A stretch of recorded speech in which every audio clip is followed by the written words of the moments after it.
Lady Cordelia Blackthorne had always lived in the shadows of the Grand Palace of Astoria, watching from the sidelines as the royal family basked in the adoration of their subjects. As the Queen's distant cousin and a member of the noble court, she held a respectable position, but it was never enough. Not when Princess Isabella, the beloved heir to the throne, seemed to effortlessly command the love and respect that Cordelia felt she deserved. The kingdom of Astoria was known throughout the realm for its prosperity and peace. King Aldrich ruled with wisdom and compassion, while Queen Seraphina was beloved for her charitable works. Their daughter, Princess Isabella, at 23 years old, had grown into everything a future queen should be: intelligent, graceful, and deeply committed to serving her people. The citizens of Astoria looked forward to the day when Isabella would take the throne, confident that their kingdom would continue to flourish under her rule. But Cordelia saw things differently. Every time she watched Isabella cut the ribbon at a new hospital opening, or saw her picture on the front page of the Astorian Times for her work with orphaned children, a bitter resentment grew stronger in her heart. Cordelia was 35, unmarried, and increasingly convinced that life had dealt her an unfair hand. She possessed beauty and intelligence, yet she remained largely invisible, while Isabella seemed to shine brighter with each passing day. The seeds of Cordelia's dark plan began to sprout during the annual Harvest Festival, the kingdom's most important celebration. As she stood on the palace balcony watching thousands of citizens cheer for Princess Isabella below, Cordelia felt something snap inside her. The princess waved gracefully to the crowd, her golden hair catching the afternoon sunlight, and the people responded with thunderous applause. Children threw flower petals, and young mothers held up their babies, hoping for a glimpse of their future queen. "It should be me down there," Cordelia whispered to herself, her fingers gripping the stone balustrade until her knuckles turned white. "It should have always been me." That night, Cordelia retreated to her private chambers in the east wing of the palace and began to formulate a plan that would change everything. She spent weeks researching, planning, and carefully considering every detail. Her plan was complex and dangerous, but she convinced herself that it was justified. If the people couldn't see her worth naturally, she would create circumstances that would force them to recognize her value. Cordelia's scheme involved multiple phases, each more treacherous than the last. First, she would gradually undermine Isabella's reputation through carefully planted rumors and staged incidents. She had access to the palace's inner workings and knew the schedules of all the royal family members.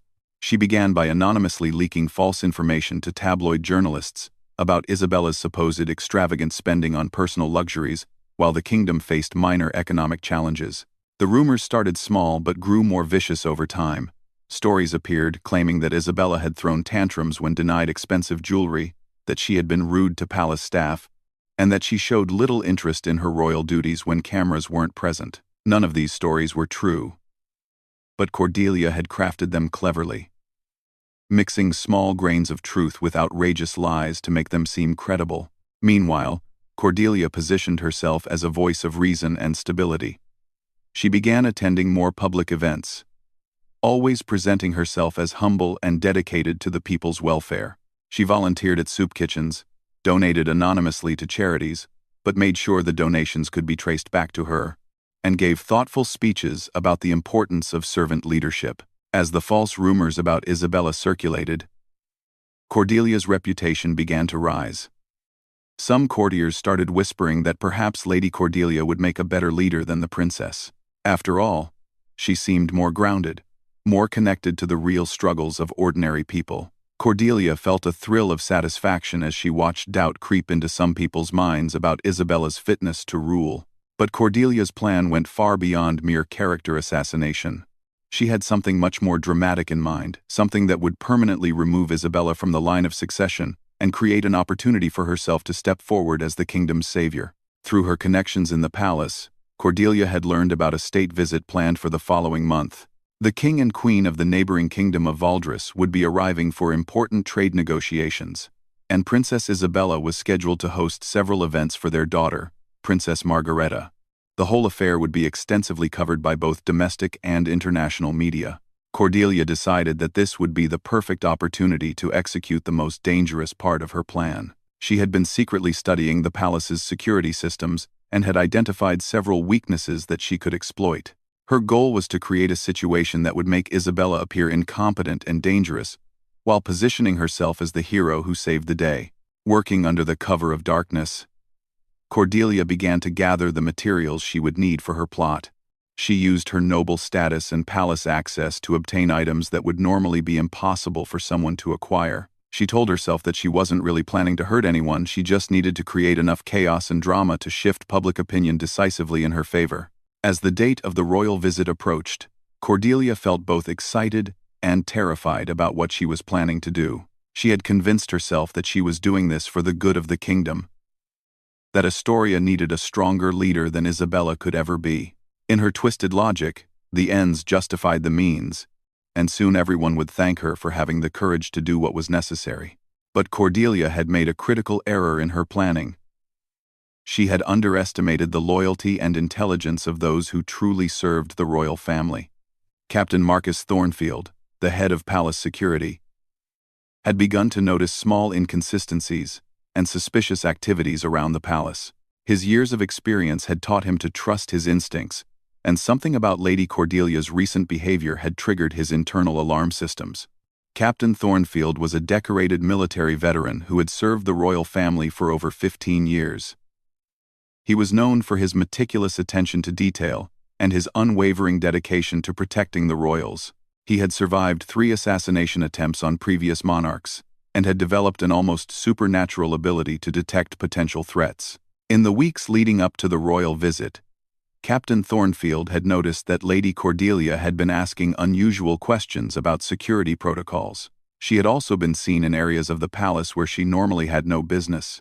When he discreetly checked the access logs, he discovered that her security card had been used to enter restricted areas during late-night hours when she should have been in her chambers.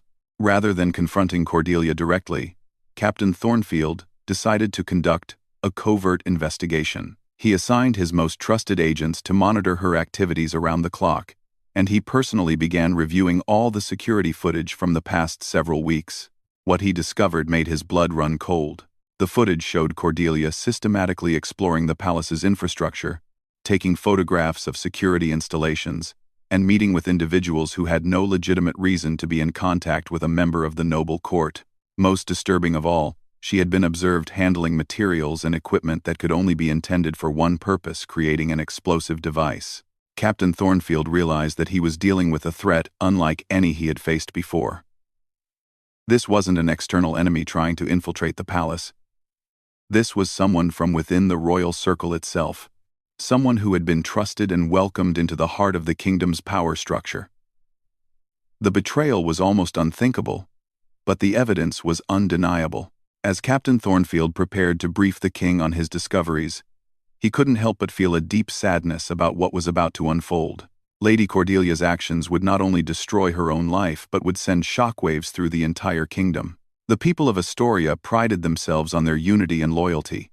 The idea that someone so close to the royal family could harbor such treacherous intentions would shake their faith in ways that might take years to repair. The investigation revealed that Cordelia's plot was far more extensive than anyone could have imagined.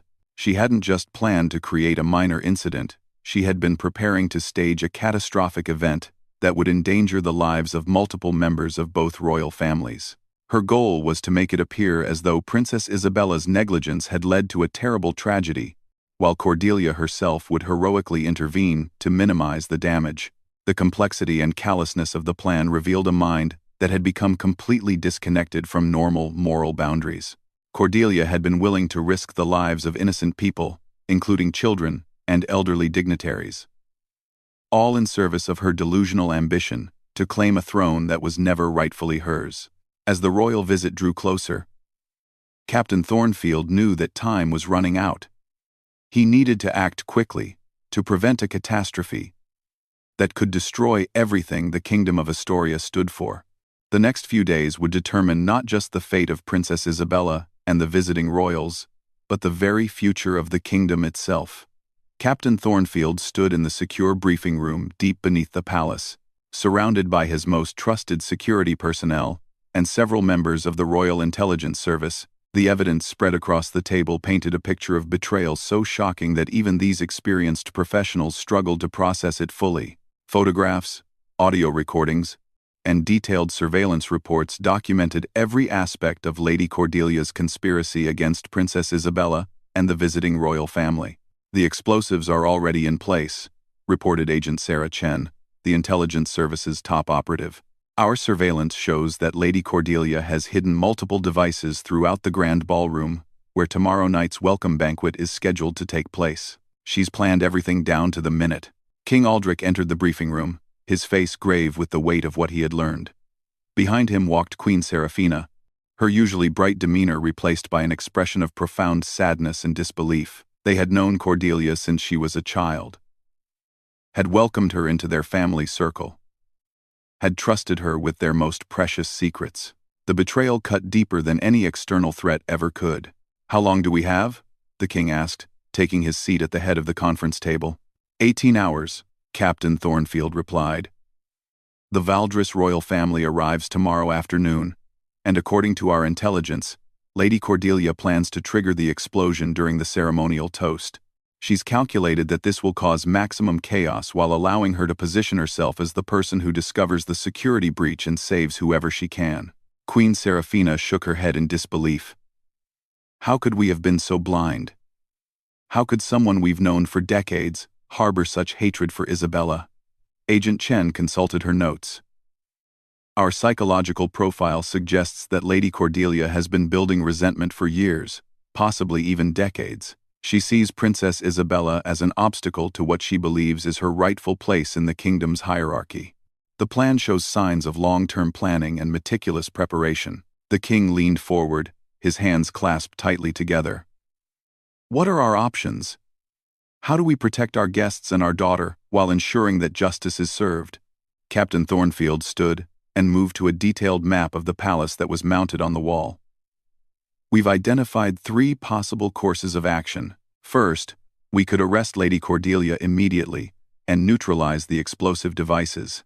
This would be the safest option, but it would also alert any potential accomplices, and we might lose valuable intelligence about the full extent of her network."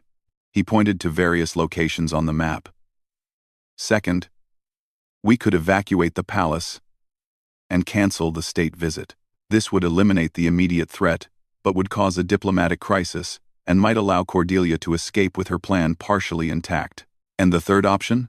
Queen Seraphina asked, though her tone suggested she already suspected what it might be. "We let the plan proceed, but under our complete control," Captain Thornfield said grimly. "We replace the real explosives with harmless devices that create smoke and noise, but cause no actual damage. We allow Lady Cordelia to believe her plan is working, while we document everything for the prosecution. When she makes her move, we capture her in the act with irrefutable evidence." The room fell silent as everyone considered the implications. The third option was the most dangerous but also the most likely to result in a complete resolution that would expose the full extent of Cordelia's treachery. Princess Isabella, who had been listening from the doorway, stepped into the room. "I want to be part of whatever plan you choose," she said firmly. "If Cordelia wants to destroy me, she should have to face me directly." "Absolutely not," the king said immediately. "We won't risk your safety.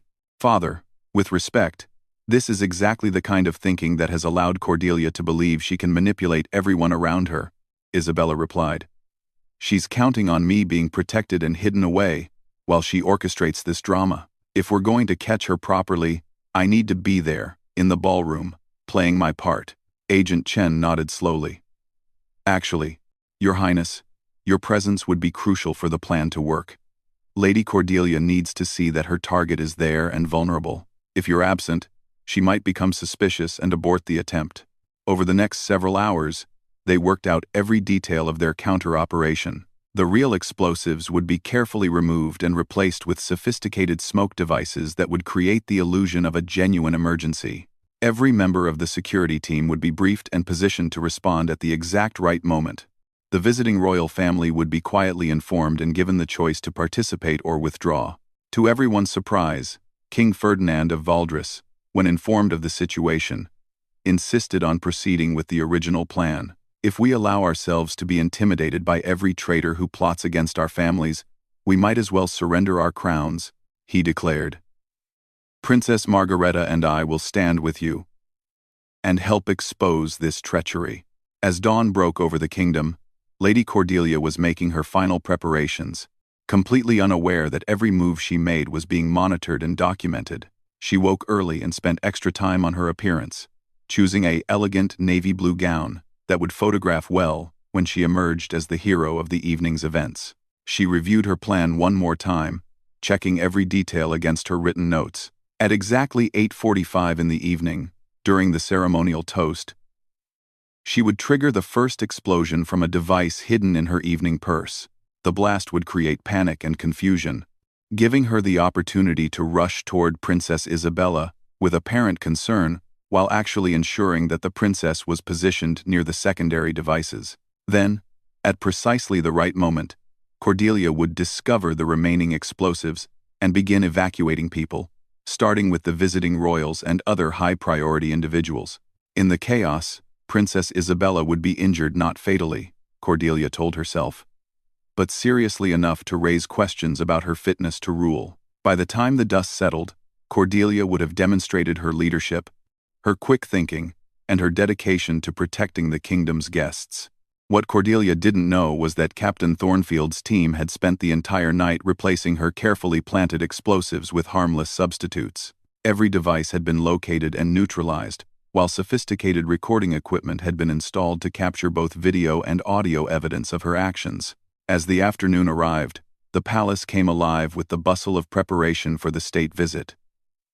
Lady Cordelia moved through her normal routine, attending briefings and participating in the welcoming ceremonies, all while the explosive device remained hidden in her designer purse. The Valdres royal family arrived on schedule, and the day's events proceeded without any sign of the drama that was planned for the evening. Princess Isabella performed her duties flawlessly, graciously welcoming Princess Margareta and ensuring that every detail of the diplomatic protocol was observed perfectly. As evening approached, Cordelia felt her heart racing with nervous anticipation. She excused herself to her chambers to change into her evening gown and make her final preparations. Looking at herself in the mirror, she practiced the expression of shock and concern that she would need to display when the emergency began. "Tonight, everything changes," she whispered to her reflection. "Tonight, they'll finally see what I'm capable of." Meanwhile, in the Security Command Center, Captain Thornfield and his team were conducting final system checks. Every camera angle had been verified, every communication channel tested, and every team member positioned exactly where they needed to be. "Remember," Captain Thornfield said into his microphone, addressing the dozens of security personnel stationed throughout the palace. "No one moves until Lady Cordelia actually activates the device. We need her to commit the act fully before we intervene." As guests began arriving for the welcome banquet, the grand ballroom filled with the cream of both kingdoms' nobility, diplomatic representatives, and carefully selected members of the press. The rooms sparkled with crystal chandeliers, golden candelabras, and elaborate floral arrangements that had taken days to prepare. Princess Isabella looked radiant in a flowing emerald gown that complemented her golden hair perfectly. She moved gracefully through the crowd, engaging in conversation with various dignitaries and ensuring that everyone felt welcomed and valued. To any observer, she appeared to be simply fulfilling her royal duties, with no awareness of the danger that was supposedly lurking just hours away. Lady Cordelia made her entrance fashionably late, as was her custom. She moved through the ballroom with practiced elegance, accepting compliments on her appearance and engaging in light conversation about the importance of the diplomatic visit. Her purse, containing what she believed to be a powerful explosive device, hung casually from her arm. As dinner was served, Cordelia found herself seated at a table near the royal family, but not close enough to be caught in what she believed would be the initial blast. She had calculated the positioning perfectly, or so she thought. She would have a clear view of the royal table while being far enough away to appear to be an innocent bystander when the chaos began. The meal proceeded with all the formality and grandeur expected of a state dinner. Multiple courses were served with wine pairings, carefully selected by the palace's expert sommelier. Speeches were given, praising the friendship between the two kingdoms and the bright future that lay ahead for both nations. As the evening progressed toward the moment of the ceremonial toast, Lady Cordelia felt her pulse quickening. She discreetly checked her watch and confirmed that everything was proceeding on schedule. In just a few minutes, she would make her move, and the course of history would be forever altered. What Cordelia couldn't see was the network of security personnel positioned throughout the ballroom, all of them connected by nearly invisible communication devices and ready to spring into action at Captain Thornfield's signal. Nor could she see the recording equipment that was capturing every expression on her face, every movement of her hands, and every word she spoke. At 8:43 in the evening, King Aldrich rose to his feet and raised his crystal goblet, preparing to offer the traditional toast that would formally welcome the visiting royal family. The entire ballroom fell silent as hundreds of guests turned their attention to their monarch.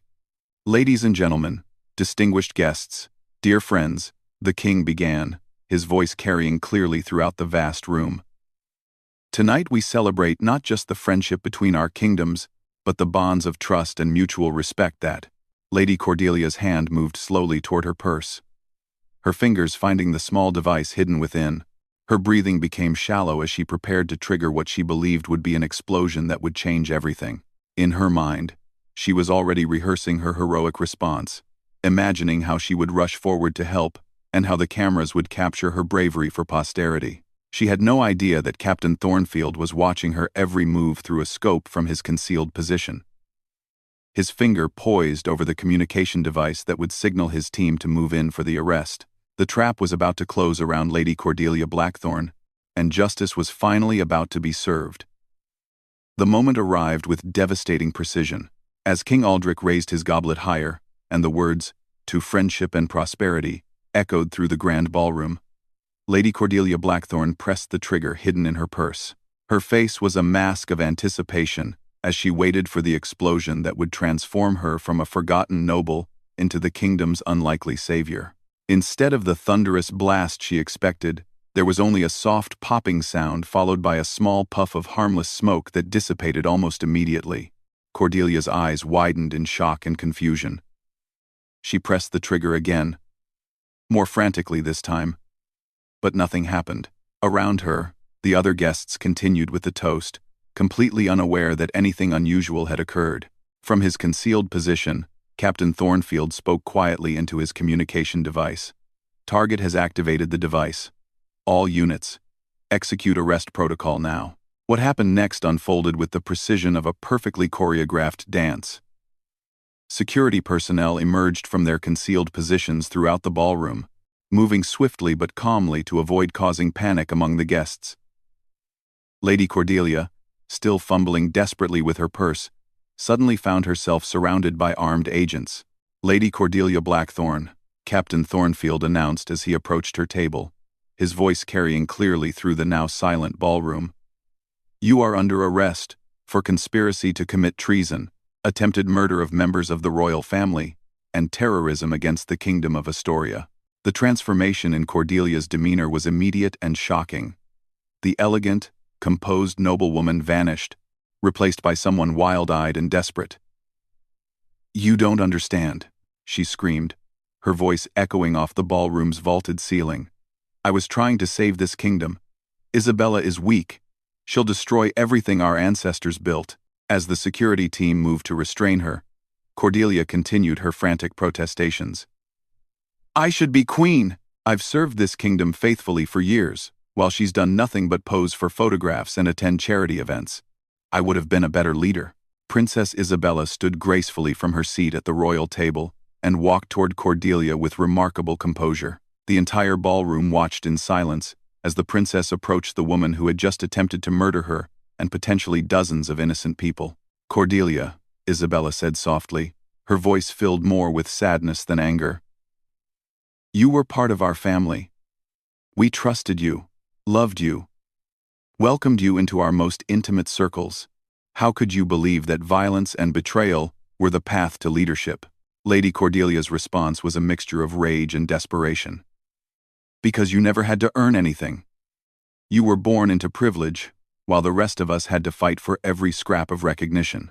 You don't deserve the throne. You've never been tested, never proven yourself. And you think plotting mass murder proves fitness to rule? Princess Isabella asked quietly. You think endangering innocent people demonstrates leadership qualities? King Aldrich stepped forward, his face grave with the weight of what had transpired. Take her away, he ordered Captain Thornfield. Ensure that she's held securely while we compile the evidence for trial. To the bride. Ozer, too said, as security personnel led Lady Cordelia from the ballroom, still shouting accusations and justifications. The king addressed the assembled guests. Ladies and gentlemen, what you have witnessed tonight is a reminder that evil can emerge from the most unexpected places. But it is also a testament to the strength of our institutions and the dedication of those who serve to protect our kingdom. The visiting King Ferdinand of Valdres rose from his seat and began to applaud, and soon the entire ballroom erupted in appreciation for the security forces that had prevented a catastrophe. Princess Isabella acknowledged the applause with grace, but those who knew her well could see the profound sadness in her eyes at the betrayal of someone she had considered family. The following days brought revelations that shocked the kingdom to its core.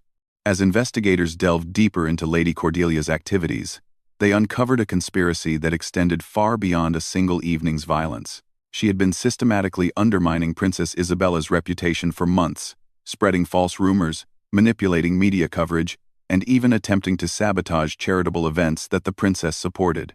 The investigation revealed a network of contacts who had helped Cordelia acquire the materials for her explosive devices. Some were criminals, motivated purely by money, but others were disgruntled former palace employees who harbored their own resentments against the royal family. Captain Thornfield's team worked around the clock to identify and arrest every member of the conspiracy. Most disturbing of all was the discovery of Cordelia's private journals, which documented years of growing hatred and delusion. The entries revealed a mind that had gradually become completely disconnected from reality, constructing elaborate fantasies about her own importance and the supposed inadequacies of Princess Isabella. I am the true heir to this kingdom's greatness. Read one entry from several months before the attempted attack. Isabella represents everything weak and foolish about modern royalty. When I rule, I will restore the strength and dignity that this kingdom has lost. Another entry, written just days before the state visit, was even more chilling. Tomorrow night, I will save Astoria from its greatest threat, the princess herself. History will remember me as the woman who had the courage to do what was necessary.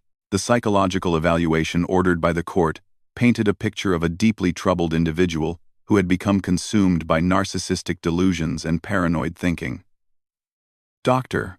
Elizabeth Hartwell, the kingdom's leading forensic psychiatrist, testified that Cordelia had likely been building toward this violent act for years. Lady Cordelia exhibits classic symptoms of narcissistic personality disorder, combined with paranoid delusions. Dr. Hartwell explained to the court. She has created an elaborate fantasy world in which she is the victim of a vast conspiracy designed to prevent her from achieving her rightful place in society. In her mind, violence became not just justified but necessary to correct what she perceived as a fundamental injustice. The trial of Lady Cordelia Blackthorne became the most closely watched legal proceeding in the kingdom's modern history. Citizens gathered in public squares to hear updates on the proceedings, and newspapers devoted entire sections to coverage of each day's testimony. The evidence presented was overwhelming and undeniable. Video recordings showed Cordelia planning her attacks, acquiring explosive materials, and conducting surveillance of the royal family's routines. Audio recordings captured her discussing her plans with co-conspirators. Most damning of all was the footage from the ballroom itself, showing her attempting to trigger what she believed were deadly explosives during the state dinner. Throughout the trial, Cordelia's behavior remained erratic and defiant. She frequently interrupted proceedings to deliver rambling speeches about her own superiority and the supposed incompetence of Princess Isabella. She showed no remorse for her actions and continued to insist that she had been trying to save the kingdom from disaster. I regret nothing, she declared during her final statement to the court.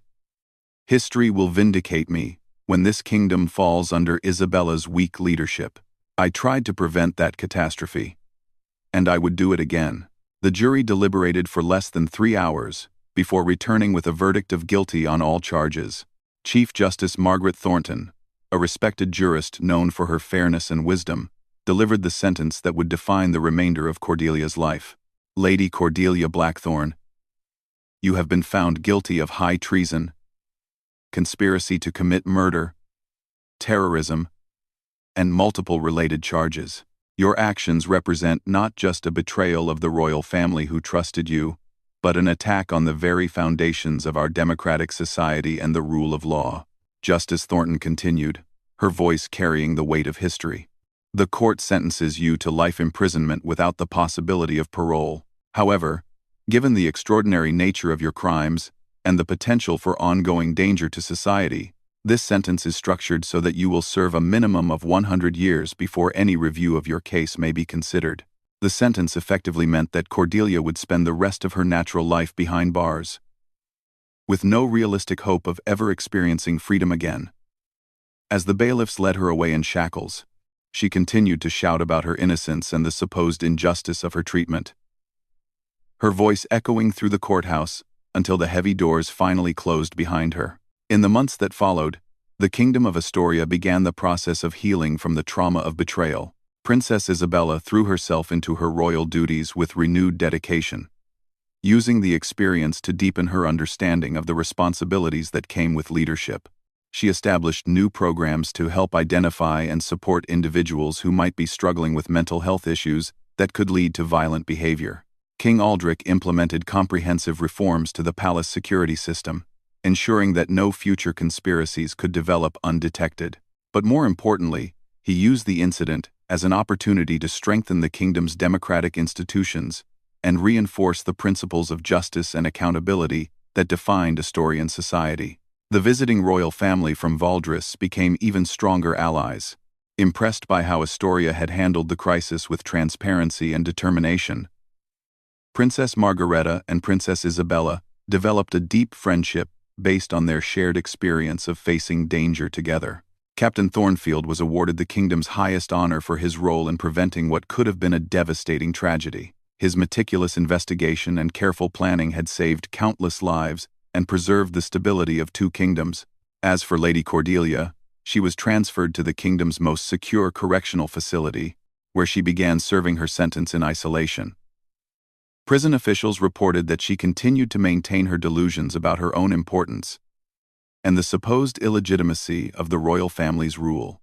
Occasionally, letters would arrive at the palace, smuggled out by visitors or corrupt guards, in which Cordelia continued to threaten Princess Isabella and demand recognition of her claims to the throne. These letters served as a chilling reminder of the danger that had been averted and the importance of remaining vigilant against those who would use violence to pursue their twisted ambitions. Years passed, and Lady Cordelia Blackthorne became a cautionary tale told throughout the kingdom and beyond.